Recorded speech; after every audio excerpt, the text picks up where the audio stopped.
देश इसलिए छोड़ दिया क्योंकि उनको मरना नहीं था, और जो बचे हुए लोग हैं उनको सरकार मार के ही सांस लेगी। इटली का जहर आज हमारे देश में बनने वाला है। आज मेरी बात आपको बुरी लग सकती है, लेकिन मैं सच जानते हुए भी चुप रहूं, ये मेरे संस्कार नहीं सिखाते। आज हमारी जान की कीमत कितनी सस्ती है ये मैं आपको बताता हूँ। आज हमारे देश की हवा में जहर है, आज हमारे देश के पानी में जहर है, आज हमारे देश के खाने में जहर है। आज आपके घर की दालों से लेकर फल फ्रूट सब्जियों तक हर चीज या तो जेनेटिकली मॉडिफाइड है, या उसमें हार्मफुल पेस्टिसाइड्स हैं, या फिर ग्रोथ हार्मोन्स है, या फिर एंटीबायोटिक प्रिजर्वेटिव्स हैं। आज कई बार दिमाग में ये सवाल आता होगा कि मेरे पिताजी, मेरी माताजी, हमारे दादा दादी, इन्होंने कभी दारू नहीं पी, ना इनने सिगरेट पी, उसके बाद भी इनको कैंसर कैसे हो गया? इन्हीं मिलावटों की वजह से हो गया। और आप जो सुबह गाय का दूध पीते हो, उस दूध की प्रोडक्शन को बढ़ाने के लिए गायों को ऑक्सीटोसिन और बोवाइन जैसे कई हार्मोन्स दिए जाते हैं, जिसकी वजह से बच्चों को कई हार्मोनल इश्यूज हो रहे हैं। आज ये दूध जब शरीर में जाता है तो एस्ट्रोजन की मात्रा बढ़ाता है, जिसकी वजह से आज देखने को मिल रहा है कि कई छोटी छोटी बच्चियों को बहुत ही कम नाजुक उम्र के अंदर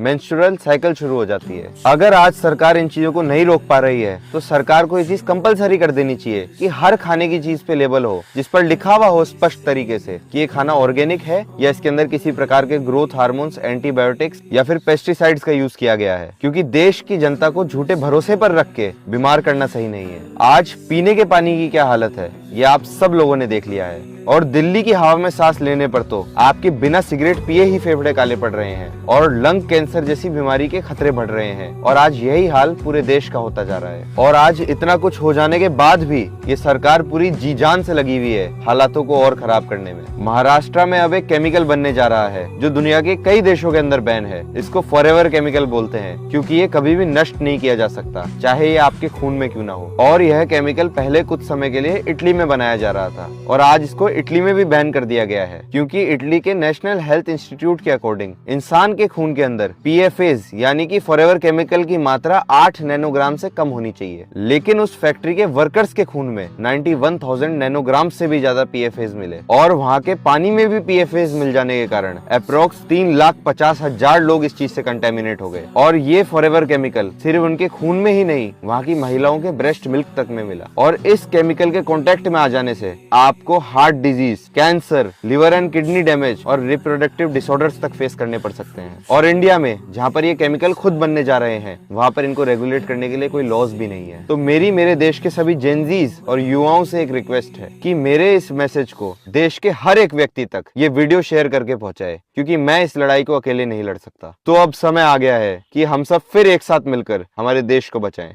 विराट कोहली